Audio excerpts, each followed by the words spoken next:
Dans le désert, Israël recevait la manne du ciel. Chaque matin, chacun ramassait que le nécessaire pour la journée. Ceux qui voulaient trop en ramasser constataient que le lendemain matin, c'était pourri. La leçon ne portait pas sur la nourriture, mais la confiance en Dieu.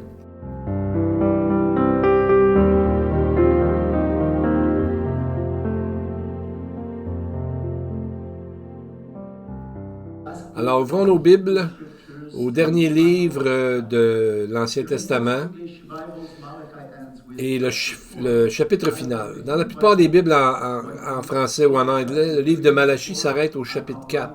Mais dans la Bible en hébreu, les chapitres 3 et 4 sont un seul chapitre, car il n'y a pas de véritable interruption entre les deux dernières prophéties de Malachie. En somme, Malachie ne se lit pas d'une traite comme un roman. Son message se déploie à travers des échanges étroitement liés, oscillant entre des préoccupations quotidiennes presque banales, mais qui revêtent une importance capitale aux yeux de Dieu. C'est là que le divorce entre deux époux devient une question éternelle, traitant de la séparation de l'homme avec Dieu. C'est là que la dîme prend tout son sens, qui dépasse largement le cadre de dons monétaires. Ça nous montre à nous consacrer à notre Dieu tout notre être comme un vase saint, prêt à être utilisé à tout moment pour propager sa parole. Donc, ça parle plus que de la dîme, c'est l'idée de se donner à Dieu complètement et non pas juste une partie, et de parler de son amour à autrui. Et aujourd'hui, on va voir que l'important, ce n'est pas seulement que de donner des offrandes, mais c'est plutôt de ne pas avoir suivi la vocation du peuple d'être une lumière pour les nations. Et la situation dans laquelle se trouve le peuple, c'est une situation où elle est piégée, une situation dont elle n'a pas pu s'échapper, surtout depuis l'épique de Malachie. Ce passage très précieux des Écritures révèle des vérités profondes sur une situation actuelle d'Israël. Mais ce ne sont pas les dernières paroles du prophète. Un jour viendra où Israël sera rétabli et restauré, deviendra enfin ce qu'il a toujours été appelé à être, une nation sacerdotale pour le monde. Donc, des sacrificateurs pour le monde. Avant de commencer, rappelons-nous Malachie chapitre 1. Dieu dit, vos yeux le verront et vous direz, grand est l'Éternel, par-delà les frontières d'Israël. Donc gardons cette promesse à l'esprit alors que nous parcourons les prophéties de Malachie, alors qu'on va voir que beaucoup décrivent les épreuves et les souffrances du peuple d'Israël. Alors regardons le passage de Malachie 3.8 où on était rendu. Dieu dit, un homme trompe-t-il Dieu? Car vous me trompez. Et vous dites, en quoi t'avons-nous trompé? Dans les dîmes et les offrandes. Oui, ce passage sert souvent à enseigner la dîme dans les églises, nos dîmes régulières, et à juste titre, mais dans le contexte du livre, sa portée est bien plus vaste. Commençons donc à lire le verset selon la méthode rabbinique bien connue qui s'appelle Kal va Chomer, qui veut dire léger et lourd. Il s'agit d'une règle herméneutique classique utilisée pour nous aider à tirer des conclusions d'interprétation des Écritures. Elle figure parmi les 13 règles qu'on appelle en hébreu Shlosh Eresh Midot, utilisées en interprétation halakhique. Qu'est-ce que la halakha?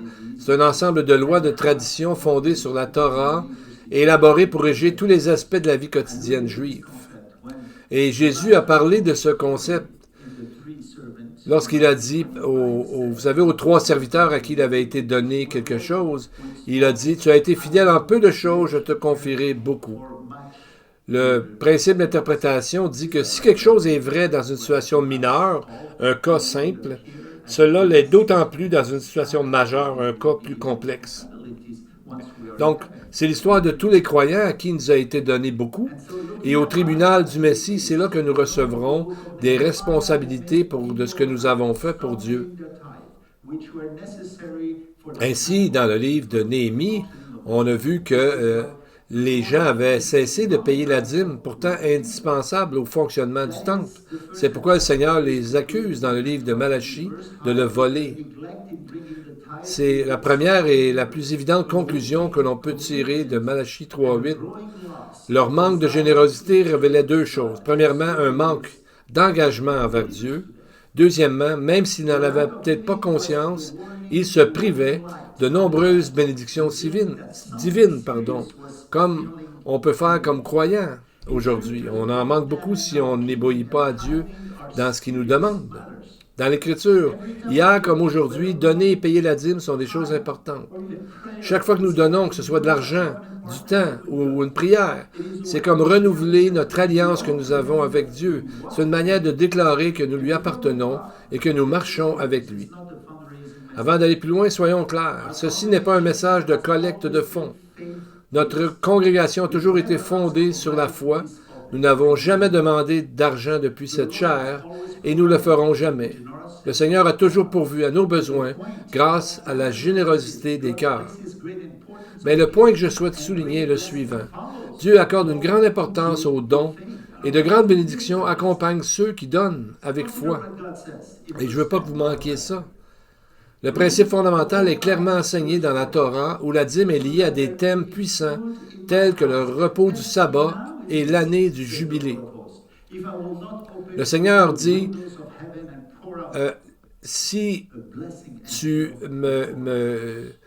il dit, vous verrez si je n'ouvre pas pour vous les écluses des cieux. Malachie 3.10, Dieu dit, apportez à la maison du trésor toutes les dîmes, afin qu'il y ait de la nourriture dans ma maison. Mettez-moi de la sorte à l'épreuve, et vous verrez si je n'ouvre pas pour vous les écluses des cieux, si je ne répands pas sur vous la bénédiction en abondance. Le sens est simple, c'est comme si le Seigneur dit, allez-y, donnez, et vous verrez combien je vous bénirai. Et en plus, il dit, apportez la dîme entière, complète, pas seulement un peu, et pas parce que Dieu a besoin de ce qu'on possède, mais parce qu'il désire voir notre obéissance pour déverser ses bénédictions sur nous. Et c'est ce que Jésus a dit. Cherchez d'abord le royaume de Dieu et toutes ces choses vous seront données en plus.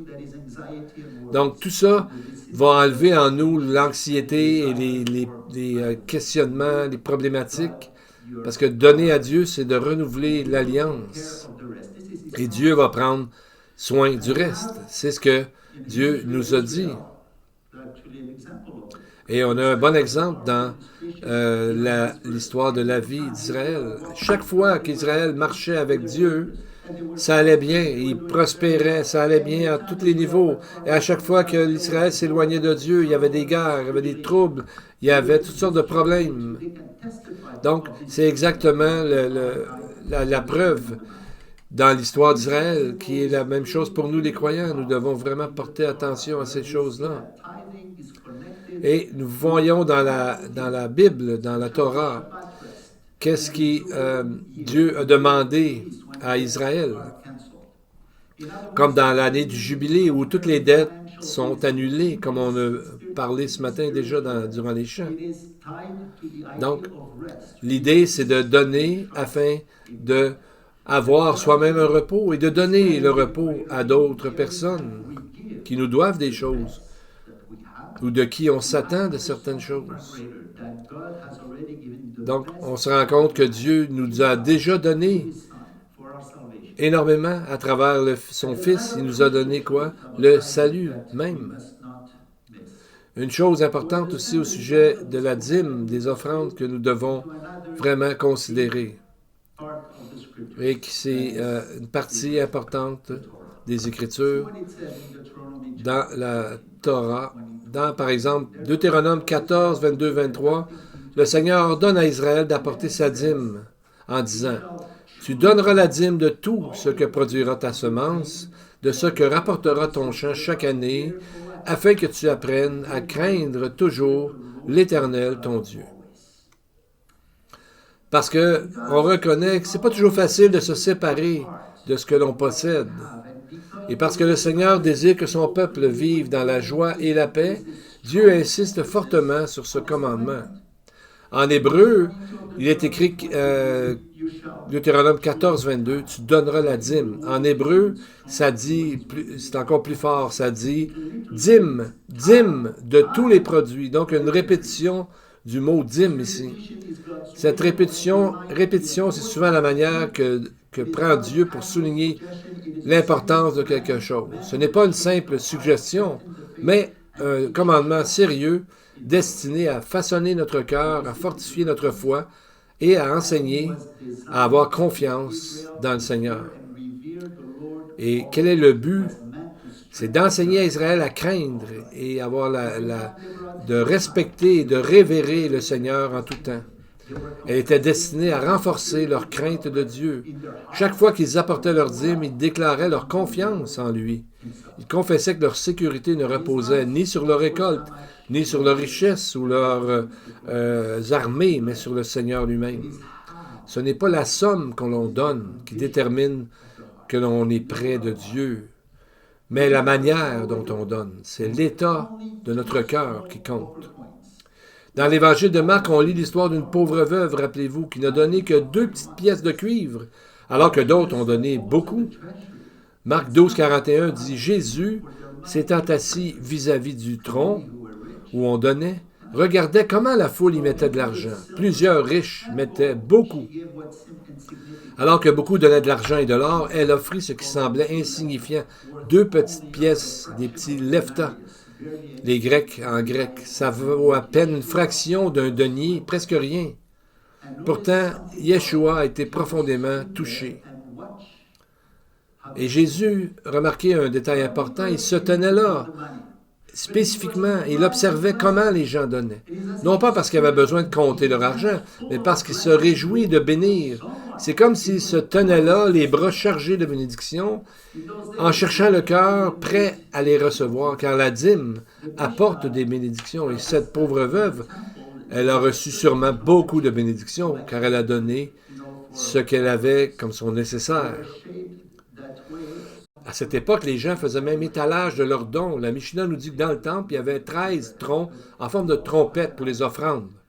Il était conçu ainsi pour empêcher quiconque de voler, en mettant la main dedans, mais il y avait aussi un autre effet. Lorsque les pièces tombaient, elles faisaient beaucoup de bruit. L'Écriture ne dit pas que Jésus écoutait le bruit des pièces. L'Écriture dit qu'elle voyait comment les gens donnaient. Dieu n'est pas impressionné par la quantité. Il est ému par le cœur du donneur. De plus, le fait que les dîmes apportaient des bénédictions est confirmé par une promesse de Dieu que l'on trouve dans Malachie 3.10.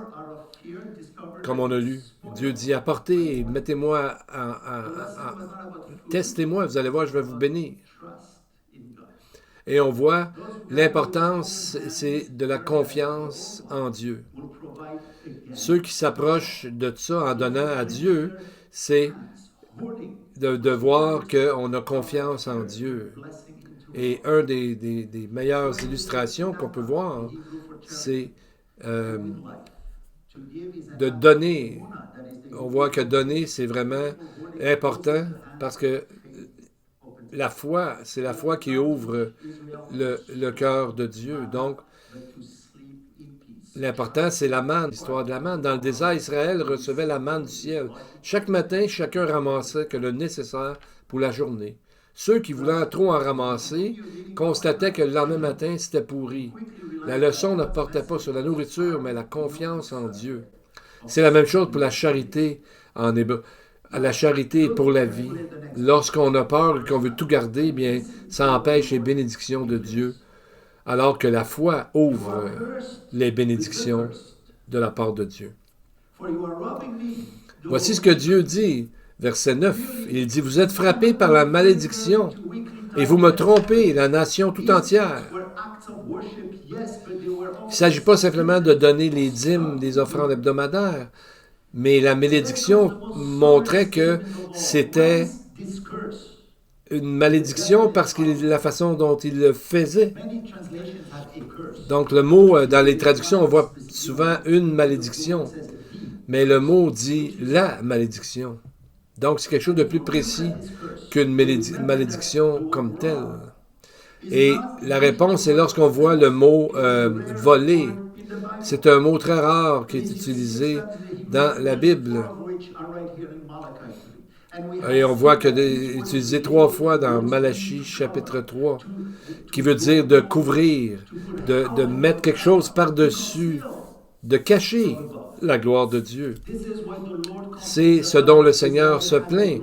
Il dit qu'ils l'ont dépouillé, c'est-à-dire qu'ils ont recouvert sa gloire, ils ont érigé un mur de séparation entre le peuple et son Dieu. Ce que le Seigneur veut dire, c'est « Vous ne m'avez pas volé, mais vous m'avez caché. » Il ne volait pas Dieu comme tel, mais il le restreignait. Et pourtant, ils agissaient avec beaucoup de subtilité. Et le Seigneur leur dit, chapitre 2, verset 13, « Voici encore ce que vous faites. Vous couvrez de larmes l'autel de l'Éternel, de pleurs et de gémissements, en sorte qu'il n'a plus égard aux offrandes et qu'il ne peut rien agréer de vos mains. » Le péché des sacrificateurs du peuple n'était pas le manque de prière ni d'adoration. Ils étaient très zélés, comme Paul dit, mais c'était le manque de reconnaissance envers Dieu. Et c'est là que le mot « voler » est utilisé par Dieu. Ce mot-là est vraiment quelque chose d'intéressant au sujet de ce mot-là. Le mot « voler » dans Malachie 3, c'est le mot « kabar ». Ce qui est extraordinaire, c'est que ce mot a été transposé aussi en araméen. Et ça a été associé avec les traditions religieuses de ce mot-là. Le mot est kabura, d'après le mot voler dans Malachie. Ça désigne des règles et des statuts fixes établis et juridiquement contraignants, qui fait que les gens étaient loin de la parole de Dieu, mais étaient plutôt dans leur tradition. Donc, il y avait toutes sortes de lois concernant les prières, comme l'Amida et les lois du sabbat. Et c'est frappant que Malachie ait choisi une expression aussi rare, parce que l'idée de ce qui est fixe ou établi, ça allait devenir un thème central de la vie religieuse d'Israël des siècles plus tard, avec les pharisiens, qui ont continué toutes ces restrictions de tradition. Et c'est pour ça que ça s'est continué jusqu'au moment qu'ils vont rejeter même le messager de l'Alliance, le Messie d'Israël lui-même, avec toutes ses traditions. Ils ne l'ont pas reconnu parce qu'ils étaient complètement ailleurs et non pas dans la parole de Dieu, même malgré leur zèle. Donc, ils ne pouvaient pas reconnaître ce que le Seigneur était devant eux, parce qu'ils étaient trop loin de la Bible. Ils étaient ancrés dans les traditions. Et on voit qu'est-ce que Jésus va en dire, justement. Dans Matthieu, chapitre 11, verset 12, il a parlé de Jean le baptiseur. Jean-Baptiste, il a dit,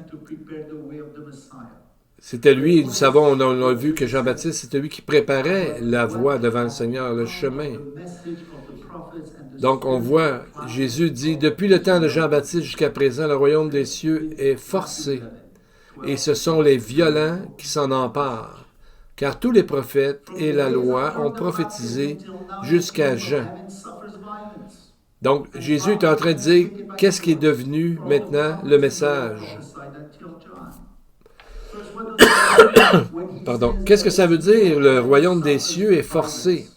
Le mot en grec utilisé ici est biazo, un terme rare qui n'apparaît que 2 fois dans le Nouveau Testament.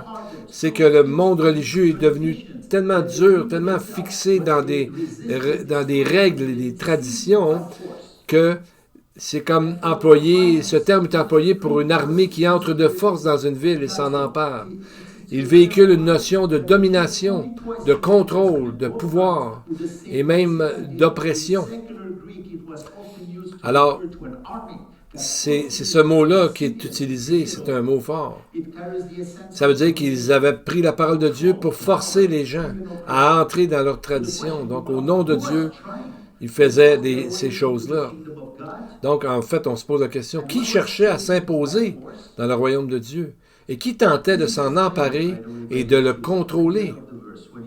Et qu'est-ce que veut dire Jésus lorsqu'il dit l'époque de Jean-Baptiste ou Jean le baptiseur? Parce que Yeshua ajoute tout de suite, car tous les prophètes et la loi ont prophétisé jusqu'à Jean. Donc, on comprend que Jean représente le dernier représentant de tous les prophètes d'avant. Et Jean n'est pas venu seul. Derrière lui se tenait toute la lignée des prophètes et le témoignage de la loi. Et il y a toujours eu des forces externes qui ont essayé de prendre le royaume de Dieu, prendre la parole de Dieu et d'en changer le message.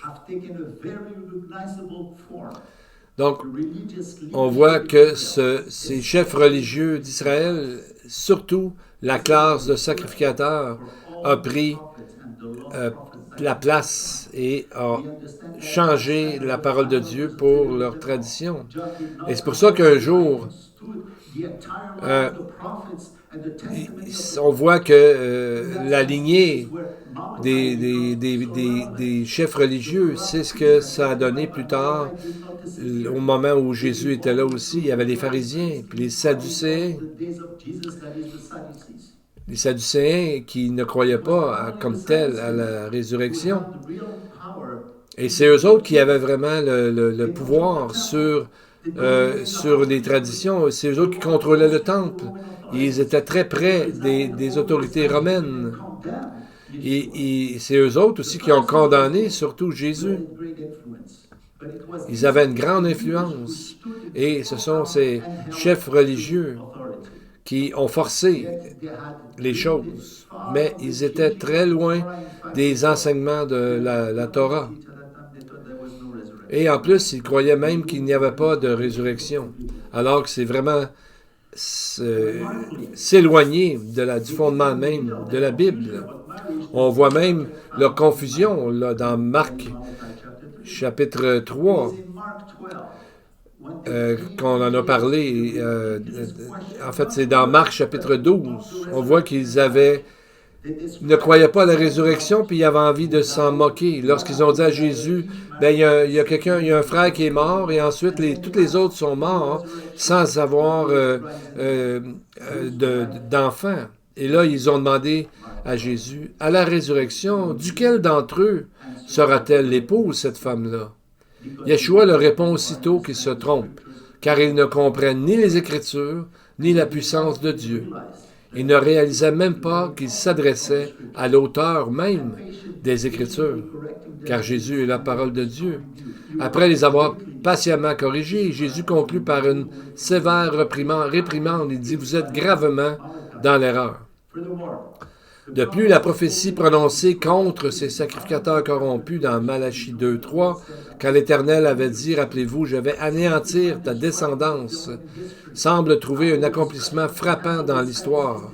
Car après la destruction du temple, les Sadducéens, qui étaient très très liés au temple et à la politique, ont disparu complètement. Cela ne signifie pas que la lignée lévitique s'est évanouie, car la lignée généalogique subsiste. L'Écriture indique qu'un sacerdoce sera de nouveau en fonction dans le royaume millénaire ou le millénium. Mais les Sadducéens, comme groupe, ainsi que leur système corrompu, ont été retranchés. Et quelle est cette malédiction? Lorsqu'ils ont rejeté Jésus, ils sont trouvés au bord d'attirer la malédiction sur eux. Qu'est-ce qu'on voit dans les chapitres 2, verset 1 et chapitre 3, verset 9, où on parle de la malédiction? Cette prophétie, dans le fond, est donnée juste avant l'entrée d'Israël en terre promise, et elle fut prononcée à 2 reprises. Et cette prophétie fait un lien avec l'histoire d'Israël depuis son entrée en terre promise jusqu'au retour du Messie. On trouve ces textes dans Lévitique 26, peu après l'Exode, Deutéronome 28, une quarantaine d'années plus tard, alors que la nation se tenait aux portes mêmes de la terre promise. Les paroles de Moïse dans ce passage sont essentielles à la compréhension d'Israël, son passé, son présent et de son avenir. Comprendre cette prophétie permet de comprendre pourquoi l'antisémitisme n'a jamais disparu et pourquoi le peuple juif a enduré tant de souffrances au cours des 4000 dernières années, avec seulement de brèves et rares périodes de paix. Et on va juste regarder brièvement les conséquences de cette malédiction. Et dans l'histoire d'Israël. Lévitique 26, 44 à 45, l'Éternel Dieu dit, les chapitres sont divisés en deux sections majeures. D'abord les bénédictions et ensuite les malédictions. Si Israël s'éloigne, les malédictions vont leur tomber dessus, mais s'ils s'approchent, les bénédictions vont leur être gardées. On dit qu'il y a 147 jugements dans ces deux chapitres, dans Lévitique 26 et Deutéronome 28. Dans Deutéronome 28, le mot malédiction est mentionné 9 fois.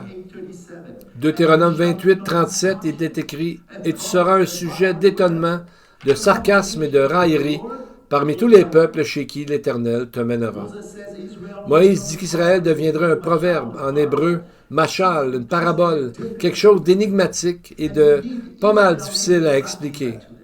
En effet, Israël est précisément cela aujourd'hui. Bien que cette nation suscite souvent l'hostilité, elle demeure aussi l'un des plus grands mystères de l'histoire. Comment un peuple si peu nombreux peut-il exercer une influence aussi considérable? Considérons ces faits. Numériquement, le peuple juif ne représente aujourd'hui qu'environ 0,2% de la population mondiale. En 2026, la population juive est estimée à environ 16 millions de personnes sur une population mondiale d'environ 8,3 milliards. C'est très petit. Ce qui fait écho à la prophétie de Moïse, Deutéronome 28, 62, « Vous ne resterez qu'un tout petit nombre. » Et malgré qu'ils sont si peu, le peuple juif sont constamment en pleine page, en page 1 des nouvelles. On les voit passer aux nouvelles toujours constamment. Et Moïse continue, Lévitique 28, met un emphase spécial de la conséquence ultime de la malédiction qui est la diaspora. Dans ce chapitre seulement, le mot pays ou terre, Eretz, apparaît 22 fois. 22 fois, ce qui souligne l'importance de la terre d'Israël dans cette prophétie. Lévitique 28, c'est un chapitre très fort, mais aussi un chapitre difficile à dire. Il y a tellement de choses. Versets 16-17, on parle de terreur soudaine, maladie, famine, défaite, perte de puissance, sécheresse, mauvaise récolte, invasion, population réduite, guerre, peste, famine, destruction du pays, dispersion parmi les nations. Aujourd'hui, c'est encore vrai. Pour la plupart des Juifs sont encore dans la diaspora. Il y a à peu près 7 millions de Juifs qui vivent en Israël et environ 9 millions qui vivent en dehors d'Israël. On est encore dans cette malédiction appelée la diaspora. Donc, ça nous amène à réfléchir. Cette malédiction est mentionnée dans Malachie. Et dans Malachie, nous remarquons quelque chose de très fort. Les jugements et les réprimandes de ce livre sont écrits de telle sorte que le lecteur ne perd jamais espoir. Parce que même dans les passages les plus sombres, Dieu saupoudre, si on veut, ses avertissements de promesses puissantes, des promesses qui entretiennent la foi et nous rappellent que l'histoire d'Israël est tout sauf terminée. Dès le premier chapitre, après avoir affirmé son amour d'alliance pour Israël et même mentionné ses ennemis, l'Éternel déclare « Tes yeux verront et tu diras, le Seigneur sera magnifié au-delà des frontières d'Israël, comme nous avons lu au début du message. » Après avoir dénoncé la corruption et la faillite spirituelle des chefs religieux, le Seigneur déclare dans une prophétie étonnante, chapitre 1, verset 11, « Car depuis le lever du soleil jusqu'à son couchant, mon nom est grand parmi les nations, et en tout lieu où on brûle de l'encens à l'honneur de mon nom, et l'on présente des offrandes pures, car grand est mon nom parmi les nations, dit l'Éternel des armées. » Il ajoute au verset 14, « Mon nom est redoutable parmi les nations. » Et c'est un temps présent qui est dit dans le texte. Pourtant, nous savons que c'est futur pour le moment. Après une longue série de reproches et d'avertissements, le Seigneur termine avec cette promesse de triomphe. Toutes les nations vous diront heureux, car vous serez un pays de délices, dit l'Éternel des armées. Et c'est là le cœur du message de Malachie. Israël sera mis à l'épreuve encore pour un temps, mais l'alliance de Dieu prévaudra et sa gloire resplendira un jour à travers Israël jusqu'aux extrémités de la terre. Et le message de ce livre est loin d'être terminé. Malachie a encore beaucoup à nous apprendre, à nous révéler, non seulement sur l'avenir proche d'Israël, mais aussi sur la vie éternelle, car il rassemble certaines des prophéties les plus puissantes de toute l'Écriture. Nous allons voir ça lors de nos prochaines études. Courbons nos têtes et prions. Je vais citer une prière en partie, une prière ancienne. Louons Dieu au plus haut des cieux, car il est béni et digne de bénédiction.